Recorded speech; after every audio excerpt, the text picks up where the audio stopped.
Saya akan cerita sedikit tentang tradisi hujjah. Dulu ulama itu kelihatannya sederhana, tapi kalau berargumentasi itu hebat. Tadi Gus Zofur menyebut kitab Mbah Hasyim itu mengharamkan kentong. Beliau masyhur itu punya kitab namanya Al-Jasus an Tahrimin Nakus. Intinya kentong itu haram. Secara dalil ini meyakinkan sekali, karena ketika Rasulullah rembukan sama sahabat, kita dengan apa memaklumatkan orang kalau waktu sholat masuk? Ada sahabat yang usul pakai kentong, dzaka lin nasara, itu Nasrani. Ya pakai buk itu semacam trompet besar, dzaka lil yahud. Kemudian ada yang usul kalau gitu api ya Rasulullah, dzaka lil majus. Sehingga dari hadis itu Mbah Hasyim berpikir kentong itu haram. Tapi Mbah Fakih Mas Kumambang itu mengkritik Mbah Hasyim dengan ngarang kitab Hazur Ru'us an Tahrimin Nakus. Jadi beliau komentari kitab itu sambil geleng-geleng kepala. Kitab kok keliru nganti ngono itu. Jadi cara pikirannya siapa Ki Fakih. Kentong di Indonesia itu kanggo wedhus dicolong gitu. Pos kampling gitu. Kalau ada banjiran ya kentong, ada maling ya kentong. Jadi enggak ada persamaan sama sekali dengan kentong yang milik orang apa? Nasrani. Sehingga di pondok saya itu ada kentong tapi jelek sekali. Karena itu satu-satunya cara supaya beda dengan kentong yang di gereja. Kalau elek kan mirip kentong di pos kampling. Itu ya agak-agak ilmiah sedikit. Dulu ceritanya Gus Zofur itu saya teruskan. Itu singkat cerita, itu kalau yang di kejadian di Termas itu Mbah Dimyati sudah nyuruh semua kentong disembunyikan karena mau ada Mbah Hasyim. Cerita itu mukarrar di Kiai Fakih sama di Kiai Dimyati Termas.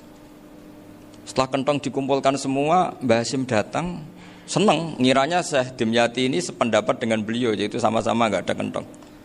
Tapi setelah itu ada santri yang matur, Mbah Dim pun beres kentong pun kula delikno sedanten. Itu di depan Mbah Hasyim. Jadi GR-nya Mbah Hasyim bahwa Mbah Dim itu sependapat akhirnya hilang. Ternyata ini akal-akalan toh gitu. Karena santrinya matur, Mbah Dim pun beres sedanten kentong beduk sudah disingkirkan. Itu di depan Mbah Hasyim. Saking lugunya santri, nah saking ikhlasnya agak ngerti mahalus syahid ini adalah Mbah Hasyim. Saya mau meneruskan cerita Gus Zofur. Dulu Mbah Mun ngaji di Lirboyo, tapi Kiai Makhrus ngaji sama Kiai Khalil Harun. Kiai Khalil Harun itu adik juga sekaligus muridnya Mbah Umar Harun. Mbah Umar Harun itu generasi kedua setelah Mbah Ghazali. Beliau menantunya Mbah Ghazali, tapi ya sudah ponaan.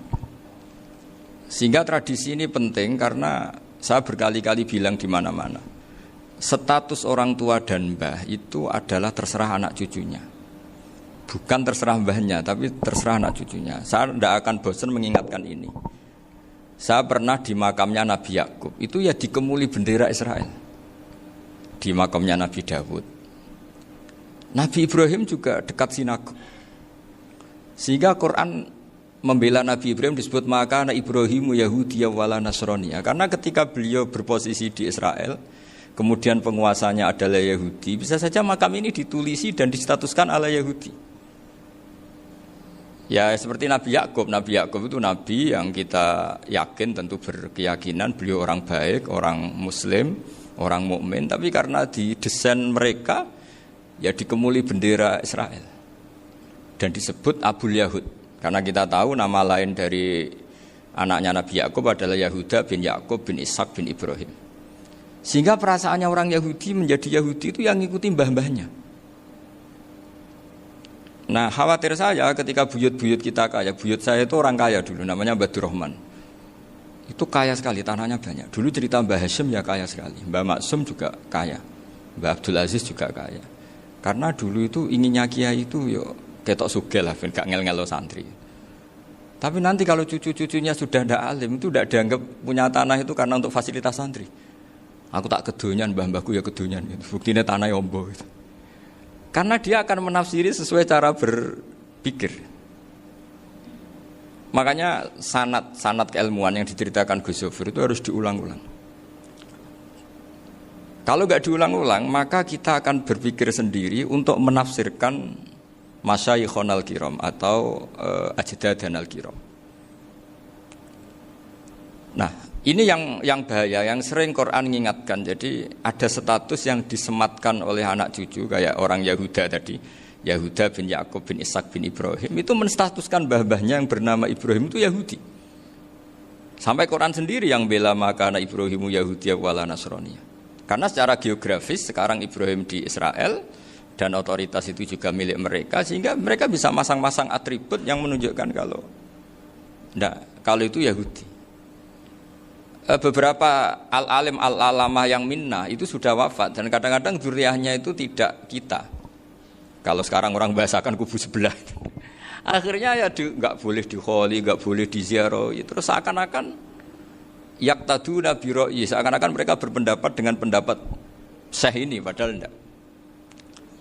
Nah, sehingga tradisi ketersambungan sanad tadi baik secara genetik atau secara asbab itu harus terjaga.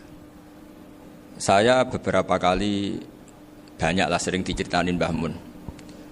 Dulu Mbah Munawir ini cerita ya, Mbah Munawir itu saking senenge kitab, ben santri ini iso ngaji kitab. Itu kalau ada alumni Lirboyo, alim disuruh baca muin di sini itu Mbah Munawir ikut. Saking ingin tasjeknya, ingin ngajari santri bahwa ngapal Quran udah hafal tok, tapi yo paham. Dan penggalinya Mbah Munawir itu sampai klimaknya dulu Mbah Zaini itu nate nikah sama Nyai Komariah kalau nggak salah binti Karim binti Manap. Punya putra Gus Habib Gus Toha yang diantara putrinya dinikahi Gus Rozin ini. Terus akhirnya kesampaian juga ketika Mbah Munawir punya mantu alim alamah namanya Mbah Ali Maksum, angsal Nyai Hasyimah. Sampai pondok Kramcak ma'ruf bil ilmi, terutama ilmu sorof dulu karena Mbah Maksum itu komplain, fa'ala ya fulu kok terus fa'lan ya fa'ala ya fulu ya uf'ul gitu kan. Masuk fi'il kok jejer isim gitu. Jadi dulu kata Mbah Mun itu ada persaingan ilmu sorof, sorofnya Mbah Maksum Ali Kuaron sama Mbah Ali Maksum Jogja. Jadi walian tok, yang satu Maksum Ali Kuaron, yang satu Ali Maksum. Ya itu dulu saingan ngarang sorof. Nah ini yang menang siapa? Ya terserah duriannya. Kalau duriannya keren ya menang karena terserah yang kampanye. Saya bayangkan adekan Mbah Zubair tidak punya anak sealim Mbah Mun, mungkin kalnya Mbah Zubair juga tidak sewow kalau punya putra Mbah Mun. Karena saya berkali-kali bilang kalau dalam syair Arab itu kama takarroma, kadang dilafatkan kama tasyarrofa bi Muhammadin adnanu. Orang berpikir Adnan itu siapa? Itu karena ada Nabi Muhammad SAW. Orang mencari-cari Mbah Mun itu mencari Mbah Zubair karena ada Mbah Mun. Orang mencari Mbah Dahlan karena ada Mbah Zubair. Wong kok alime ngono iku bapake sapa? Wong kok alime ngono iku putune sapa? Tapi kalau kita ini sudah ndak alim, ini orang sudah enggak tertarik nyari-nyari leluhurnya karena dianggap selesai. Jadi yang dengan tanda kutip yang menghabisi mbah-mbahnya itu ya mesti cucunya. Ini mbok ngamuk, mbok peringatan, tapi ini juga peringatan pada diri saya sendiri. Jadi sehingga zuriyah ini penting. Kenapa para nabi mesti donga zuriyatan thayyibah? Kenapa selalu berpikir tentang zuriyah? Wa ja'alaha kalimatam baqiyatan fi aqibi. Karena zuriyah ini yang nanti bisa menstatuskan leluhurnya.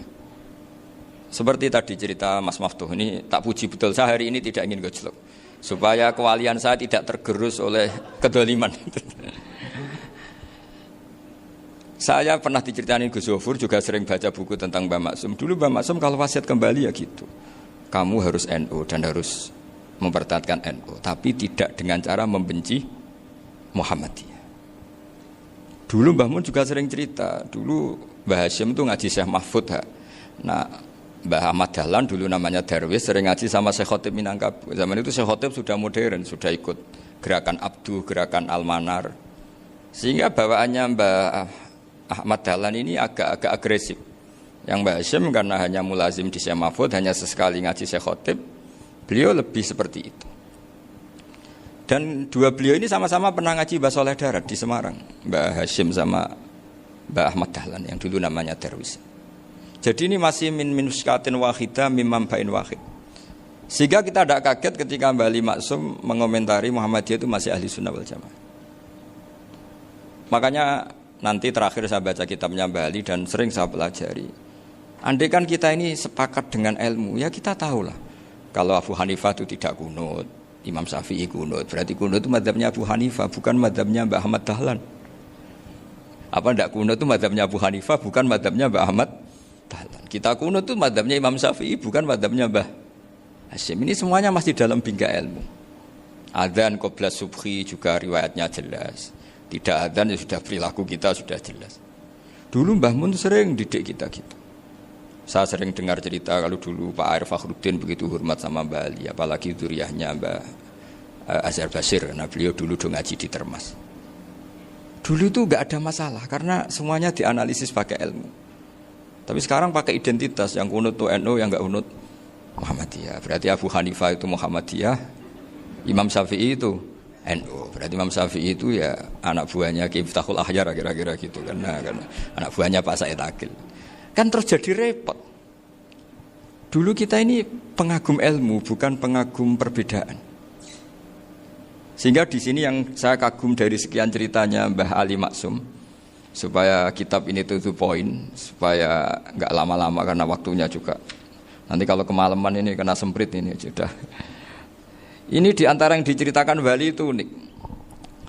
Imam Syafi'i itu sering tawassul, sering wasilah sama siapa itu? Abu Hanifah. Ini sudah tak petakan, saya baca yang sensitif lah, so yang ini ya. Ziyar al-Babus Samin, terus sebentar ini yang bab tawassul.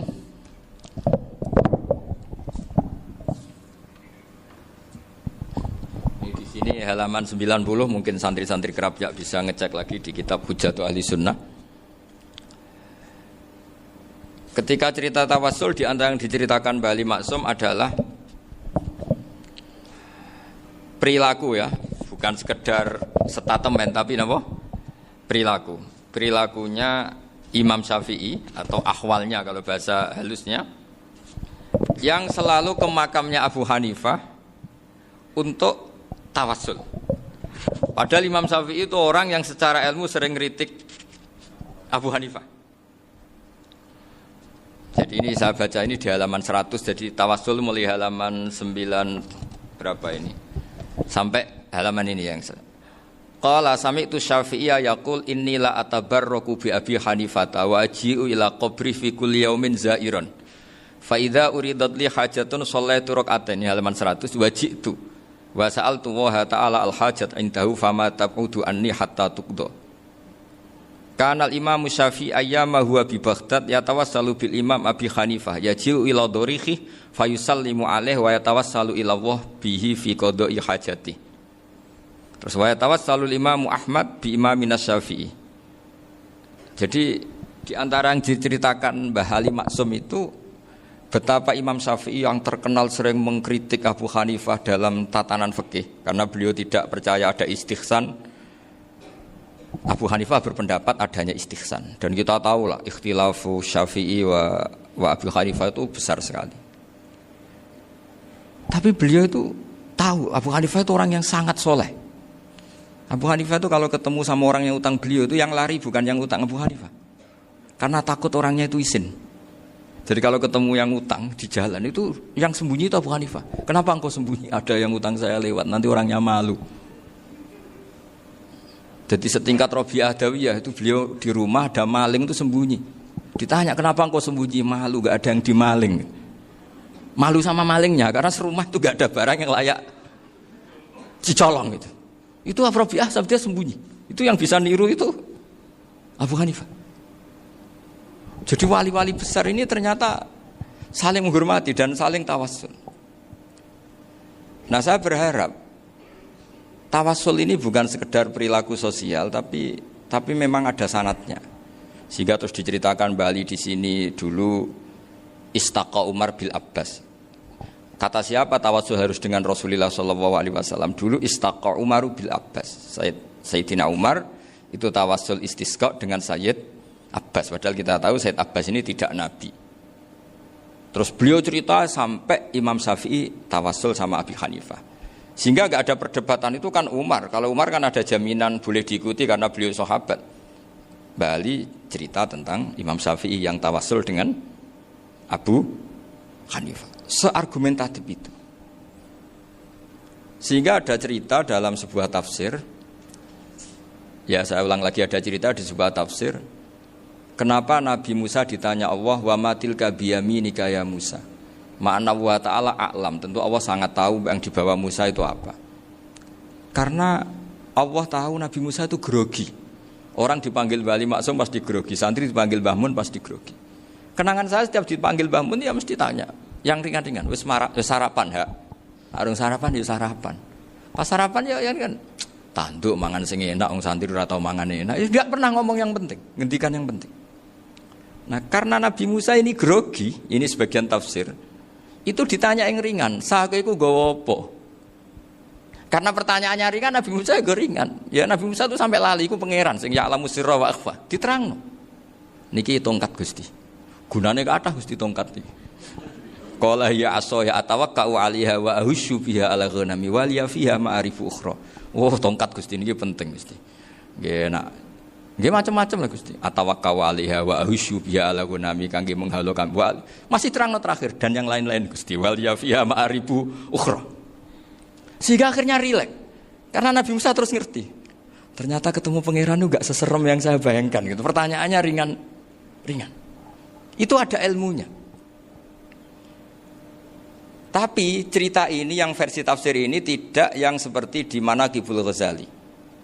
Di beberapa kitab tentang Manaqibul Ghazali diceritakan di alam roh Nabi Muhammad SAW itu yubahi bi ummati, saking yubahinya sampai ngendikan ulama ummati ke anbiya'i Bani Israel. Ulama umatku itu pinternya atau statusnya itu mirip-mirip lah. Kaf itu ya mirip-mirip lah, mirip-mirip kayak ulamanya nabinya Bani Israel. Akhirnya Nabi Musa itu tersinggung sekali, bagaimana mungkin ulama disamakan dengan apa? Nabi. Sehebat-hebatnya ulama itu kan ndak akan yabluhu darajatan nubuwah atau yartaqi ila darajatin nubuwah. Itu akhirnya ya kalau kamu nggak percaya panggil, yang dipanggil Imam Ghazali. Ya Nabi Muhammad juga nggak mau kalah gitu. Kalau manggil ulama RT ya kalah keok. Gitu. Akhirnya Imam Ghazali datang, ditanya sama Musa, Mas Muka, nama kamu siapa? Ana Muhammad bin Muhammad Al-Ghazali At-Tusi Asy-Syafi'i. Itu disebut panjang. Terus Nabi Musa guyu-guyu. Kamu ulama kok ngomong yang nggak penting, ditanya namanya kok penjelasannya sepanjang itu, dianggap itu satu kesalahan. Masa tanyanya nama kok ditanya jawabnya Muhammad bin Muhammad Al-Ghazali At-Tusi Asy-Syafi'i, kepanjangan itu. Ketika Nabi Musa agak mencibir, agak gimana itu, terus jadi Imam Ghazali, kalau ini masalah, lebih masalah jenengan. Apa itu? Yang tanya jenengan tuh Allah ya alamu sirra wa akhfa, dan Allah hanya tanya wa ma tilka biyaminika ya Musa. Harusnya jenengan jawab aso ya titik, bukan kepanjangan. Atawakkau 'alaiha wa syubha itu kepanjangan. Allah tanya yang di bawah kamu itu apa? Yang di tangan kamu. Harusnya jawabnya hanya aso ya. Tapi kenapa penjelasannya sepanjang itu? Sampai terakhir waliya fiha ma'aribu ukhra. Terus pinter tenan cek gitu. Terus ada Nabi Musa terus bilang, "Ya, pinter tenan aja gitu." Padahal kita tidak pernah GR seperti itu, kan kebetulan Imam Ghazali gitu. Kalau yang lain mungkin ya keok lah kira-kira gitu. Tapi ini cerita dalam khazanah keilmuan. Benar yang dikatakan Gus Zofur. Saya termasuk orang yang pernah mondok Lirboyo Pasanan. Jadi setelah saya disuruh nemani Gus Kamil, tahun berikutnya Gus jenengan disuruh. Pokoknya anakku mbok sak wulan lah kudu tahu mondok Lirboyo. Piye aku tahu ngaji Wakarim. Terus yang disuruh mbaturi Gus Kamil itu saya. Jadi saya pernah 1 bulan tuh di Lirboyo. Karena saya ini santri beling ya, kontraknya pokoknya penting ziarah Bakarim. Biasanya enggak pernah ngaji, ya. Pokoknya gerbar ngisa. Ziarah ya sudah. Ngaji subuh ingat saya sama Gus Imam. Itu dari 17 hari ingat saya ngaji 2 kali. Tapi kalau ziarah ke Bakarim sudah lupa jumlahnya karena memang kontraknya disuruh ziarah. Sampai seperti itu. Dan saking senengnya bangun sama Bakarim saya masih ingat. Ngamplopi salam template itu masih ingat untuk Gus Anwar, untuk Gus Imam, untuk Gus Kafabi, termasuk untuk Gus Maksum. Itu malam-malam saya dijak ngamplopin. Zaman itu saya masih ingat selawewu. Zaman itu kos 1 bulan itu 13.000. Jadi kira-kira kalau 25.000 itu untuk kos 2 bulan. Jadi saya krusnya itu pakai kos. Saya masih ingat Mondok Sarang itu kos 1 bulan 13.000. Berarti kira-kira 500.000 itu di amplopin sendiri sama Bang. Ini untuk Gus War, ini untuk Gus Imam, ini untuk Gus. Padahal Gus Imam ini mondoknya sudah di Mbah Mun. Itu Mbah Mun hormatnya sampai untuk jatah salam template. Nah yang ribet kebalikannya, kita pulang Gus Imam karena melihat Gus Kamil ini putrane Mbah Mun, Gus Kamil disangoni. Saya juga disangoni karena Gus Imam dulu ngaji juga sama Pak D saya, sama keluarga saya. Itu kata Gus Kamil setelah keluar, mau agak muni gua abal, boten berarti gua aku. Karena ini penting. Ini kalau sampai dianggap tukar guling, ribet. Jadi ditakwil sendirilah. Mau gak muni gua abal ya, boten wis, yes berarti halal. Tapi sama Mbah Mun ya ditanya. Ditanyanya bukan apa karena untuk meneruskan tradisi bahwa kalau kiai ketemu itu ya saling memberi hadiah, saling itu sudah faqaddimu baina adina juakum apa? Sotaku. Sehingga ketika Kapya ini punya Bali Maksum alim alama, kemudian melahirkan murid-murid yang juga ibar kayak Mbak Warsun bisa ngarang apa Kamus Al-Munawwir, Pak Bik juga punya karangan Kamus Al-Muasir. Saya itu punya semua. Karena ini adalah buah dari bahwa kita ini tidak kalah sama produk-produk yang di sana. Bahwa produk di kita ini sudah cukup untuk mengantarkan orang menjadi alim alama. Dulu Mbak Zubair ke Mekah ya sudah alim alama. Gus Zufur ke Al-Azhar sudah alim semua. Teman-teman kita ke Mekah itu sudah alim semua.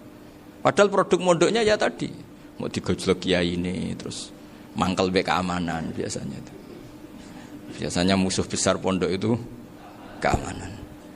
Jadi ya bukan berarti gojlok ibunya Gus Maftuh enggak. Biasanya keamanan itu musuhnya apa? Banyak. Itu tradisi keilmuan itu harus dijaga dengan hujjah dan dengan tadwin, dengan pembukuan. Saya punya sekian cerita ya, misalnya dulu kita mungkin iskal itu janggal. Kenapa sih orang Islam tukaran sama orang Islam itu?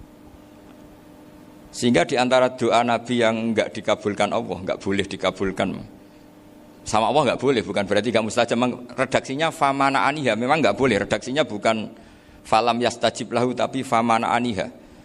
Di Al-Marrah As-Salisa ini Nabi dilarang, yaitu melarang umat Islam itu jangan sampai tukaran sama umat Islam sendiri. Itu kata Allah, ya tidak bisa kata Allah, kalau itu tidak saya kabulkan. Itu dulu guru-guru kita nyontohkan sederhana. Kira-kira kalau saya tukaran wek Gus Zofuru, Mbah Mun luwih ikhlas dibanding ditukari wong liya.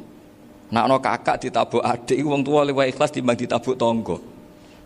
Barokahnya membaca kita lebih mentoleransi. Kalau ada Mbah Hashim dikritik Mbah Fakih Mas Kumambang, kita ikhlas itu.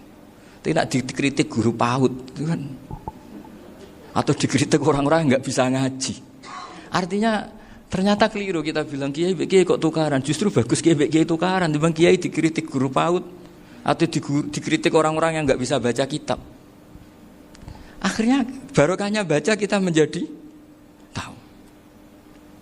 Dulu Mbah Mun sering cerita, ini masih cerita silsilah ya. Jadi Mbah Maksum tadi kita tahu di antara guru besarnya Mbah Maksum tentu Mbah Mahfud Termas. Beliau adalah adik dari Kiai Mahfud Termas. Mbah Dimyati ini adik Kiai Mahfud Termas. Itu punya saudara namanya Abdul Razak, juga punya saudara namanya Dahlan. Itu yang membawa Thariqah Syadziliyah di Solo Raya, yang sekarang alhamdulillah diteruskan Gus Wafi. Dulu di antara pesannya Mbah Mun ke saya, hak Wafi kandani kon ziarah ning Mbah Dimyati. Mergo Thariqah Syadziliyah dulu itu yang bawa keluarganya Mbah Dimyati. Jadi semuanya ini masih dzurriyyatan ba'duha min ba'd. Nah pesan saya karena tadi Mbah Munawwir yang termasuk orang pertama yang bawa Quran, bawa Qiraah Sabah. Kenapa saya bilang termasuk? Karena kalau bilang paling pertama ini nanti butuh data. Dan itu agak kerepotan. Nah, tapi yang jelas mimman istahara lah. Mimman istahara yang membawa Sabah ke sini itu adalah Mbah Munawwir. Terus beliau ngajarkan diantaranya ke Mbak Arwani, pakai kitab Satibi, pakai kitab Nazmus Satibi. Terus Nazmus Satibi itu diteruskan oleh Mbak Arwani, ditulis. Yang nulis dulu Mbak Dola Salam. Bapak saya itu murid Mbak Dola. Dulu Mbak Dola sebelum ke Mbak Arwani ngaji sama Ki Said di Sampang.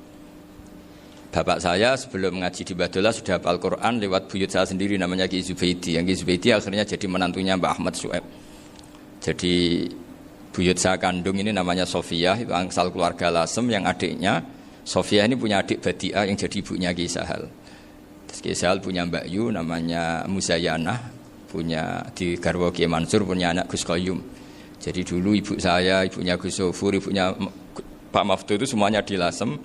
Karena saya dari keluarga Gen ya Lasem, dari keluarga sanad guru ya Lasem. Tapi Lasem Bahdawi itu dulu ngajinya di Mbah Umar Harun di Sarang. Mbah Umar Harun ini menangi Sayyid Ahmad Zaini Dahlan. Sayyid Zaini Ahmad Zaini Dahlan ini punya cucu keempat yang hidup di Sedan, terus makamnya di Lasem, namanya Habib Haidar, itu yang nulis biografinya Mbah Maksum. Mbah Maksum bukan Bali, biografinya Mbah Maksum itu ditulis oleh Habib Haidar, namanya Haidar bin Hasan bin Sodaqoh bin Ahmad Zaini Tahlan. Nah, Habib Haidar ini menantunya Sayyid Hamzah Sato. Hamzah Sato itu Hamzah bin Abdullah bin Umar, itu kakaknya Sayyid Abi Bakar Sato, Sohibul I'anah. Nah, Sayyid Umar ini yang dulu ngajari mbahnya Mbah Mun namanya Ahmad bin Su'aib. Nah, di antara ajarannya adalah baca kitab-kitab kecil yang bisa dihafal. Dibawalah ke sarang jadi metode muhafadzah.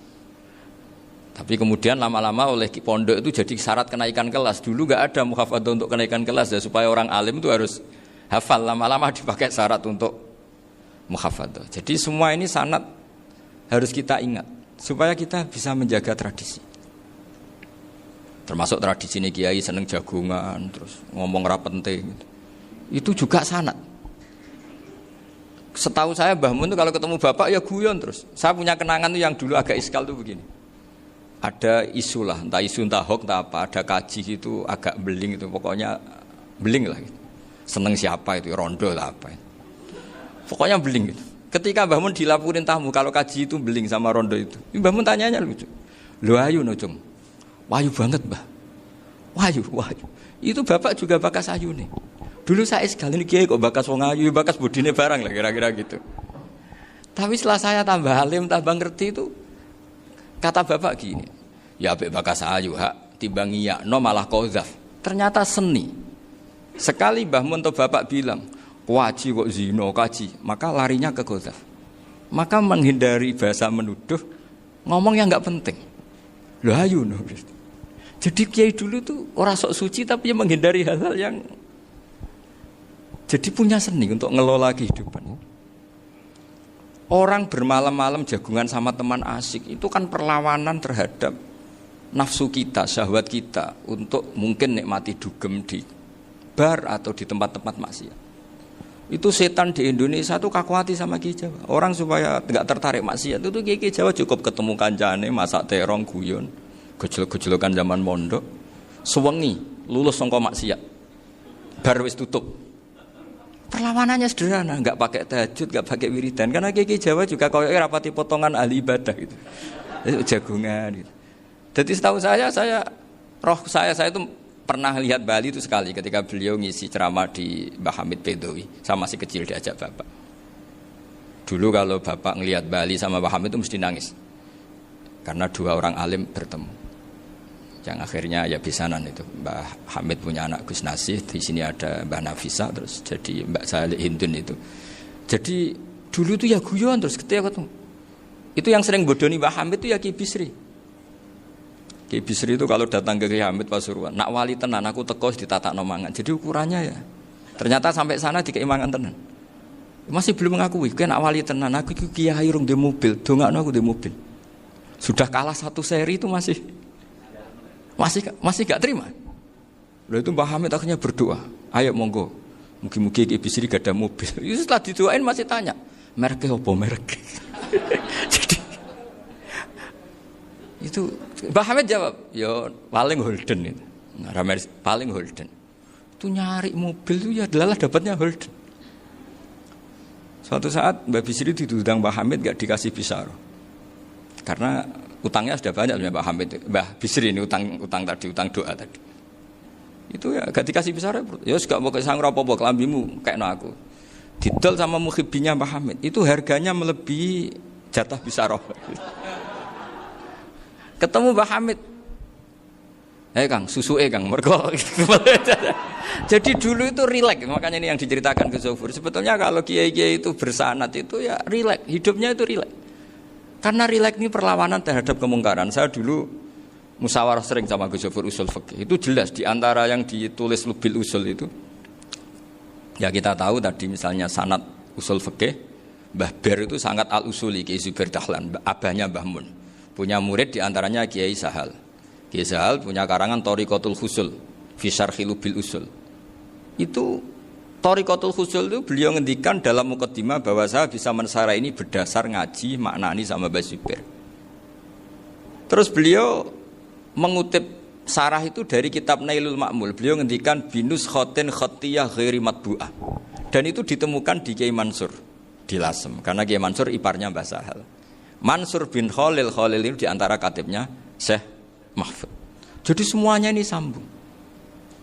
Mbah Ber saking ahli usul fikihnya, kalau ngajar usul fikih itu kalau guyon takriran saya ini lebih memahamkan ketimbang Sarah. Ya sudah, terus Mbah Zubair Kiai Fakih, terus Syekh Mahfud.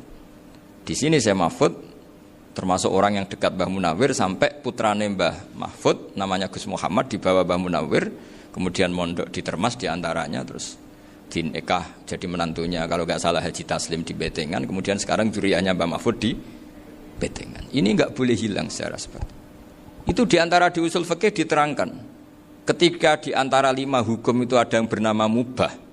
Mubah itu boleh dilakukan, boleh ditinggalkan, dan kalau dilakukan ya tidak berpahala, ya tidak disiksa. Itu ada ulama yang protes. Protes nggak bisa seperti itu. Itsma min mubahin ila wa tahaqqaqu bihi tarku haramimma. Fa'il zamu minas sukun tarkul qatli wa minas sukut tarkul qadaf. Tidak bisa, mubah itu tidak ada. Kalau kiai jagongan semalaman, itu Allah ngitungnya itu hada taroka dugem, wahada taroka delok dangdut, wahada taroka kada wakada. Oh, itu luar biasa. Dan kita ngikuti yang seperti itu saja. Gak usah tahajud, gak usah witir telulas, kaya ora kuat timbang gremeng. Sewengi jagongan, setan ngenteni kita tergoda maksiat, ternyata maksiatnya sampai tutup, kiainya masih apa? Jagongan.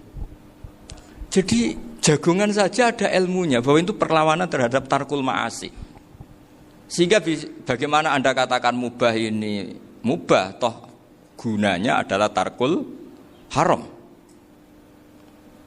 Meskipun efek mubah juga bisa tarkul wajib, wae bojo blonjo turu. Karena wae ngrumati ibuke turu. Itu halal wajib. Jadi mubah itu resikonya ya bisa tarkul wajib, bisa tarkul haram. Sehingga kalau sanad ini terjaga secara baik, secara kultur, saya sering juga sakuan sama Gus Yofur, itu mesti tak niati gitu. Jagungan wong alim iku ibadah, dan menikmati ibadah adalah dakbul auliya wa dakbul ulama. Kata Imam Ghazali, pada akhirnya waqud buhadaddin al-istilzat bil mubahat. Kata Imam Ghazali, pada akhirnya qutbu hadaddin, madaru hadaddin, pokok dari agama ini adalah melawan kemaksiatan dengan kita menikmati al-istidzat bimubah. Kita menikmati sesuatu yang dibolehkan Allah Subhanahu wa taala. Dan seperti ini itu bisa qasmu dhuhri syaitan, bisa menghancurkan punggungnya setan. Karena kalau melawan setan dengan ibadah ini kadang kita capek selain serapotongan. Tapi nak kangkang ning komplek H gitu jagungan mbek kancane, ngenang melarate, mbok ngenang ora sekolah, ra munggah kenangan. Sing ra munggah diarani istiqomah. Gitu kan. Diarani tulus zaman, kok sing munggah dianggap kesusu. Saya ini punya pondok Quran, kalau ada yang hafal 3 tahun mesti digojolkan saya ini. Gak apik, kesusu. Kesusu itu mesti tidak barokah karena tergesa-gesa apa? Hatam. Sehingga yang enggak hatam-hatam itu kayak partai mayoritas. Ini yang partai tulis zaman katanya. Ahlus sabri katanya. Akhirnya di pondok gara-gara itu mau guyon, tapi enggak ada stigmasi yang enggak naik.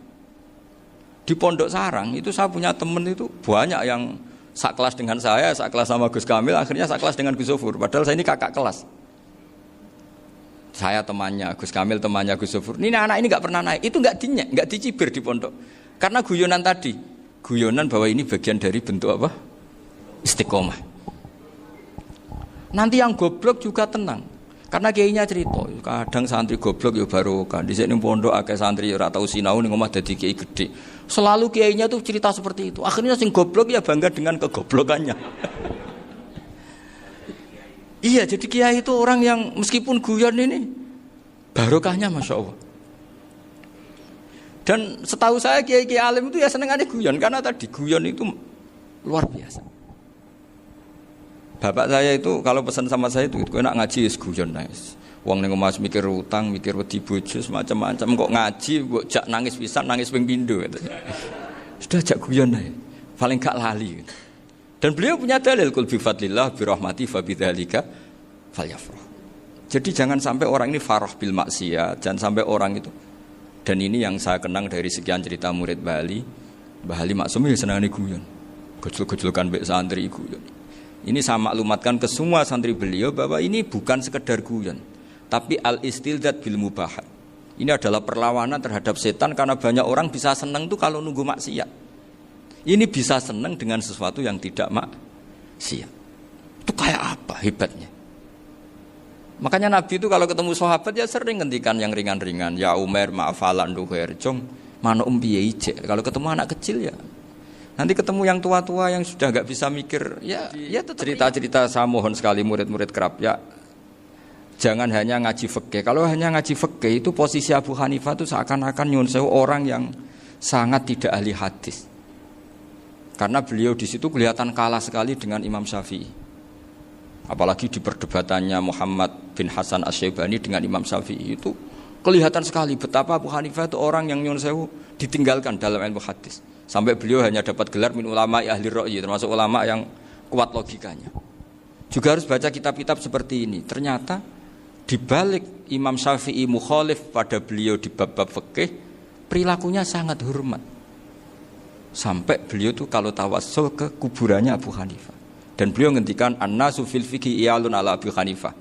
Semua orang yang ahli fikih itu masih anak buahnya Abu Hanifah. Saya berkali-kali cerita, mazhab Syafi'i itu alatut tadhir hanya dua, yaitu alma wa turab. Abu Hanifah nambahi wanar. Alasannya Abu Hanifah orang mukmin yang dosanya banyak itu dibakar di neraka, dan alasannya Allah litadhirihim untuk mensucikan mereka. Sehingga pikirannya Abu Hanifah an-nar itu min alatit tadhir. Apa yang terjadi ketika bata itu batu bata yang dibakar, di situ campur teletong, campur apa-apa, itu kalau sudah mazhab Abu Hanifah selesai, sudah suci karena sudah ngelewatin pembakaran. Meskipun kita tidak akan kalau kehilangan air terus wudu dengan api, bisa bunyak semua itu. Tapi apapun itu menjadi solusi. Sehingga saya punya kitab namanya Ikhtilafu Malik, Ikhtilafu Malik wa Abu Hanifah atau Ikhtilafu Syafi'i ma Abu Hanifah. Itu kelihatan sekali kalau Abu Hanifah itu nyuruh saya posisinya kalah. Karena yang ngarang orang-orang Syafi'i. Tapi kalau melihat kitab-kitab kewalian, misalnya di kitab Mizan Kubro ini juga sering disebut kisah itu Mbak Ali Maksum tentang Imam Sa'roni. Berkali-kali beliau mengutip Mizan Kubro. Itu Abu Hanifah adalah orang yang sangat mukasyafah. Artinya ketika Nabi cerita air wudhu itu menjatuhkan dosa, tidak ada air wudhu yang jatuh ke kamu kecuali saat itu juga dosa kamu jatuh. Itu beliau datang ke Madharota Kufah. Kemudian beliau bilang sama si orang tua tadi, tub anizina. Orangnya terus bilang atubu minazina. Ada lagi pemuda datang dibilangin tub an ukuki walideka. Terus bilang tub tu an ukuki walidaya. Sampai yang terakhir ada tub an simai alatilahwi atau an samai alatilahwi. Terus tub tu an samai. Ketika orang itu ditanya, kenapa engkau begitu tahu dosanya apa? Saya tahu air wudhu ini menjatuhkan apa. Jadi kira-kira kalau zina mungkin ya batang babi lah. Kalau hanya sekedar melihat bak-bak mungkin ya curut atau tikus lah kira-kira gitu. Nak dulu sediluk ya mungkin ya tikus cilik gitu. Nak dulu suwi ya tikus werok itu atau apalah. Pokoknya beliau itu tahu. Tapi anehnya Abu Hanifah apa? Setelah itu dia nangis minta mukasafahnya ditutup. Ya Allah, saya ini mukasafah kok malah menjadi tahu sawatil mukmin. Padahal aturan syariat jenengan man satara musliman satarahu, bahwa enggak baik melihat jeleknya orang mukmin. Minta ditutup. Makanya saya ini bangga ada mukasafah. Makom yang kita sampai sekarang itu makom setelah Abu Hanifah mukasafah. Jadi Abu Hanifah repot-repot mukasafah, minta makomnya ditutup tidak menjadi mukasafah. Dan alhamdulillah kita sudah tidak mukasafah sebelum minta ditutup. Jadi kita ini keren. Keren karena aturannya itu man satara musliman satara huwa, yang tidak tahu aibnya orang muslim maka Allah akan nutupi aibnya di akhirat. Dan kita alhamdulillah barokahnya tidak mukasafah, tidak ngerti aibnya orang mukmin. Jadi kita harus pakai patokan ilmu. Saya ulang lagi, kita harus pakai patokan. Makanya saya tahu betul ketika Kiai Hamid Pasuruan, beliau dulu ngaji Jamul Jame, ngaji Juman, Bali Maksum di sana sama Gus Habib, sama Gus Muhammad bin Mahfud, termasuk mbah saya kandung dulu Kiai Sidik, mbah saya yang itu juga ngaji di Termas. Bapak saya dulu Kiai Nur Salim ngaji di Buyut Baiti. Dulu itu kawin juga sederhana, kayak cerita Gus Zofur. Jadi bapak saya kandung itu Kiai Nur Salim itu ngaji di Mbah Baiti. Mbah Baiti itu adik kandungnya buyutnya saya dari ibu. Nah Mbah Baiti itu teman akrabnya mbah saya namanya Kiai Nur Sam, Mbah Nur Sam. Singkat cerita terus Nur Kiai Jorabi Arabekno itu. Setelah bapak saya ke Badullah mau ditawarin jadi mantu, kata bapak saya kula pun dipek mantu Mbah Baiti. Akhirnya dapat ibu saya itu. Karena ibu saya itu cucu Mbah Bedi, cucu lambung. Jadi mbahnya ibu saya itu Mbak Yunya Mbah Bedi. Namanya Mbak Sofia tadi yang dapat Mbak Idris itu. Yang Mbak Idris ini bin Umar.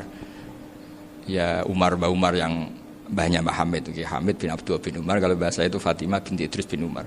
Dulu kecilnya Mbak Idris namanya Abdul Khalik. Kalau kecilnya Mbak Hamid namanya Abdul Mukti. Kalau kecilnya Mbah Maksum namanya Muhammadun kalau nggak salah. Dulu itu orang dulu itu namanya dua-dua karena diganti ketika musim apa? Haji. Jadi ini terjaga. Sehingga tidak ada ceritanya kiai-kiai yang jagongan kemudian santrinya itu yang agak-agak khawarit. Kiai kok sungi-sungi jagongan, gak tahajud, gak duha, itu tidak ada seperti itu. Karena ini dianggap fi'lul mubahat untuk melawan mungkarat. Jadi sehingga di kitab Ihya diterangkan, kamu jangan ngira orang-orang soleh ketika jagungan itu min ahlil bitolah wa takasur. Itu orang-orang yang pemalas itu enggak. Tapi mereka bisa mengasyiki Allah. Bahwa dalam jagungan ketemu teman ya asik, gejul-gejulkan sama Pak Maftuh ya asik. Dan keasikan ini bentuk perlawanan terhadap keasikan harus dengan maksiat. Itu kayak apa kalau kita ngaji sampai seperti itu. Termasuk tadi yang diceritakan Pak Maftuh kitab Hunyah. Semoga beliau cerita juga pernah belajar. Saya pernah belajar kitab Hunyah khatam. Itu diantara yang diceritakan Syekh Abdul Qadir Al-Jilani tadi kata beliau Al-Jilani dipakai Jim Al-Jilani. Ini agak beda dengan kita. Mbah Zubair itu punya kitab namanya Al-Qalaid Al-Luluyah. Beliau menfatwakan nama-nama ajam itu kamu bebas. Ajamiyun fasna bihi masyita. Sehingga kita kalau punya kiai harus mau qolal ustukhri. Sehingga mau qolal istukhri. Tirmidzi juga nasibnya sama. Qolat rawahut Tirmidziyu. Sehingga rawahut Turmudziyu. Yang satu rawahut Tarmidziyu. Ya karena kita keluarganya Tarmidzi apa enggak gitu. Makanya kata Mbah Mun sama masih ingat. Kata cerita Gus Zofur tadi, adabnya Gus Zofur itu cerita tentang keluarga ibunya. Padahal keluarga ibunya juga orang-orang soleh yang luar biasa. Itu kata Mbah Mun, kowe roh jenenge Imam Bukhari tahu ya. Jenenge sapa? Saya nyebut Muhammad bin Ismail bin Ibrahim bin Muhirah bin Bardasbah. Lah iya Bardasbah mbok waca Bardisbah yo. Lah cara kene mbok Parmin mbok Parlan. Jadi Bardisbah mbok Bardasbah iku cara kene yo Parmin mbok. Iku rak Mbah Fadl Senori dadi kabeh diwaca Arab. Jenenge Mbah Umar Harun. Dhisik yo wong sarang Mbah Harun mbok Kirun yo ora roh wong dhisik yo wong kuno. Jadi kalau versi Mbah Fadl termasuk yang pertama bikin nasab Mbah Maksum itu tulisannya Mbah Fadl yang dikutip Habib Haidar tadi. Ya saya seperti Gus Zofur juga mencari-cari hubungan ulama-ulama di Jawa. Itu Mbah Mun kalau bicara mbahku ono sing jenenge Kiai Serut. Kalau ditulisannya Mbah Fadl itu Sarof. Jadi Mbah Fadl itu fanatik orang-orang alim itu ditulis Arab, kalau Mbah Mun itu Jawa. Dulu itu ada wali seto di daerah saya. Dulu orang ya janggal, ternyata ada sato itu kesamaan di Arabnya itu. Sehingga kiai-kiai itu ada fanatik Tirmidzi, Turmudi, Tarmidi, Jilani, Jailani karena ajamiyun fasna bihi masita. Jadi kalau nama-nama ajam semonggo lah baca sekenanya sementing. Cuma mungkin tahqiqnya benar Pak Maftuh tadi memang di Mu'jamul Buldan itu Al-Jilani bikasri jim ya sudah kita baca Al-Jilani. Sebab itu kayak Pondok Pelosok Lirboyo itu menurut saya bagus. Orang itu maknani betul sama gurunya. Kalau sarang enggak. Kalau Pondok Lirboyo, pondok yang tadi ternyata keluarga Mbah Munawir sini pernah bisanan yaitu Mbah Zaini pernah nikah sama Nyai Komariah ya kalau nggak salah, punya putra Gus Habib ya, Pak Toha dan sebagainya.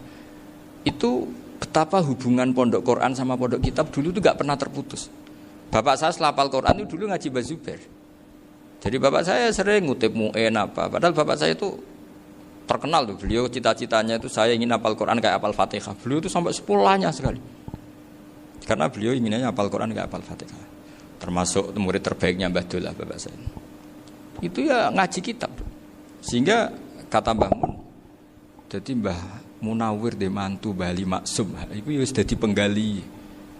Sudah dipenggali dituruti pangeran. Lahirlah seorang Bali Maksum yang membawa. Jadi dulu itu ya Gus Muhammad yang ngaji di Termas, nanti Mbak Arwani sebelum ngaji di sini ngaji di Tebu Ireng. Sehingga Mbak Arwani bisa ngarang kitab. Beliau ngarang kitab tentang Sab'ah. Faidul Barokat namanya. Ya nulisnya ya fasih ya. Saya punya tulisan tangannya Mbak Arwani itu banyak. Saya juga punya tulisan tangannya Mbah Hasyim Asy'ari ketika nyurati buyut saya yang di Damaran itu pakai bahasa Arab. Jadi dulu itu Mbah Ali Maksum juga sama, surat-suratannya dulu sama tokoh-tokoh Muhammadiyah ya bahasa Arab.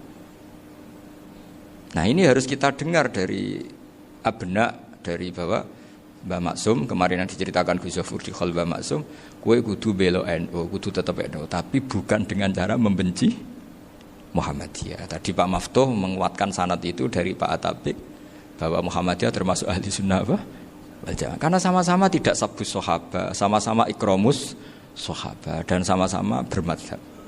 Nah soal akhirnya ada beberapa yang usrapati seneng ngaji, ini yang agak ribet. Tapi kamu tidak usah ngeritik Muhammadiyah agak seneng ngaji, kayaknya juga sama, kita enggak seneng ngaji juga banyak itu. Jadi kalau ngeritiknya masalah itu kan kita ya agak-agak sama.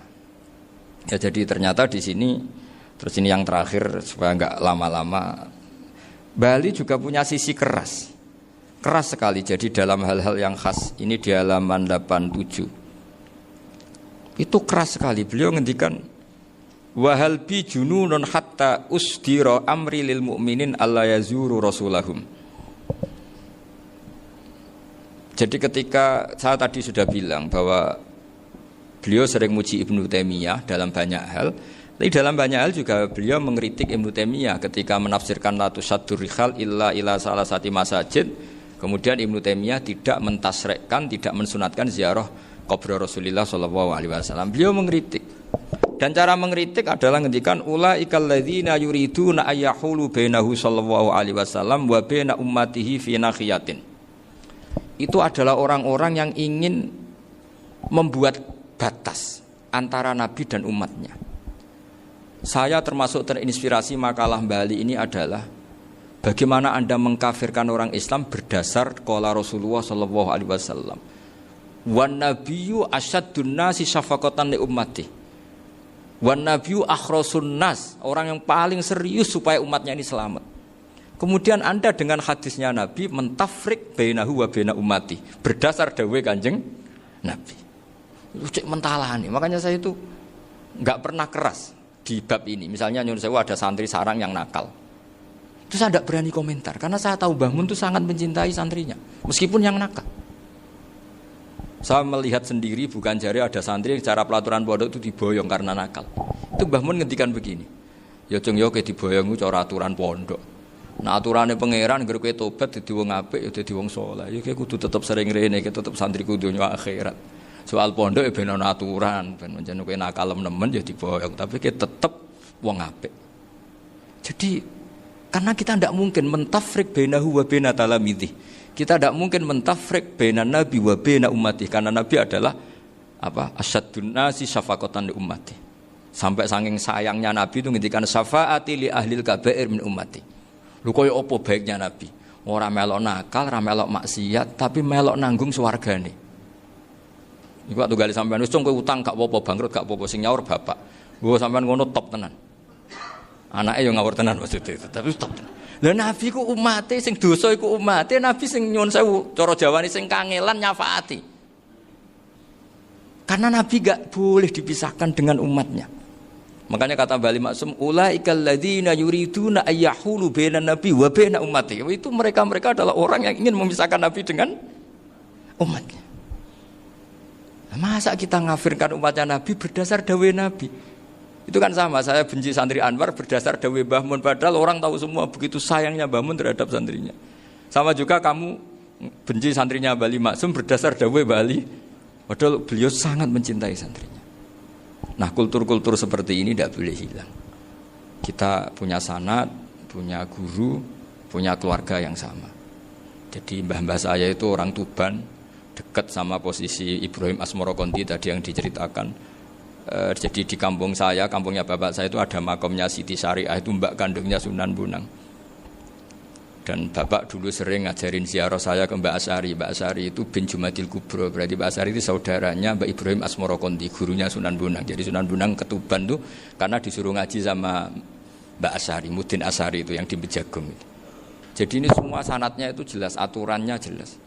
Kan Sunan Bonang bin Ampel bin Ibrahim Asmorokonti bin Jumadil Kubro lah, yang Mbak Asy'ari ini adiknya Ibrahim Asmorokonti, makomnya di Bejagung di Tuban.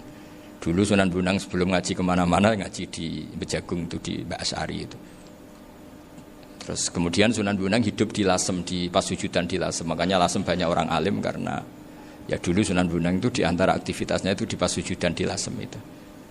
Wafatnya kila di Bonang, kemudian mau dibawa orang Madura ke Madura, terus diambil Mbak Asari, pernah mbahnya karena Muammar Mbak Asari, terus dimakamkan di Bonang. Jadi cara berpikir Mbah Ali ini menginspirasi saya. Kita tidak boleh mengkafirkan umatnya Nabi berdasar dawuh Nabi.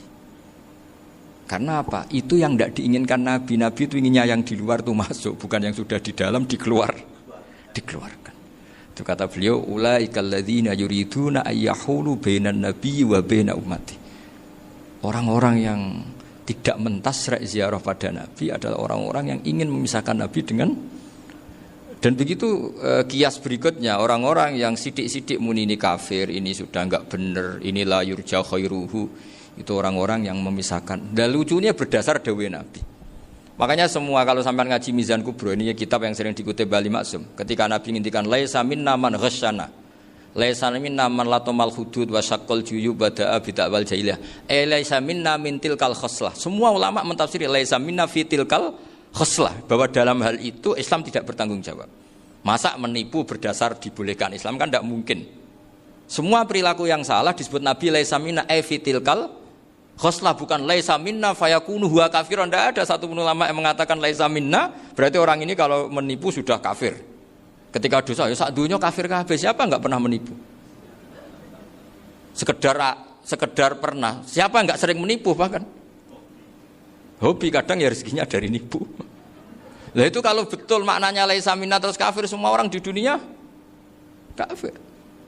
Karena siapa sih yang selain Nabi yang enggak, selain Nabi kan enggak mungkin apa? Maksum. Belum lagi menurut teori usul fikih ada nipu yang wajib. Ya kan, misalnya kita orang baik ketemu orang dolim yang memburu perempuan mau diperkosa terus bersembunyi, yang kita tahu, kita wajib nipu apa wajib jujur? Ketika orang dolim tanya, perempuan tadi kemana? Wajib nipu apa wajib jujur? Wajib nipu, karena kalau kita jujur berarti memberi peluang orang dolim menemukan buruannya. Jadi betapa alimnya. Dan ketika kitab Mizan Sa'roni dipakai Bali, dipakai Mbah Mun, saya pernah ngaji Mbah Mun, terus kita tahu maknanya laisa minna fi tilkal khoslah. Sehingga kita tidak mengatakan laisa minna dengan terjemahan letterlek tidak termasuk umatku. Kita tidak akan menambahi fa tafriq fayakunu kafiran, tidak akan selamanya. Karena maknanya laisa minna fi tilkal khoslah. Kenapa kita selalu begitu? Karena enggak mungkin kita memisahkan umatnya Nabi dengan Kanjeng Nabi berdasar dawuh Kanjeng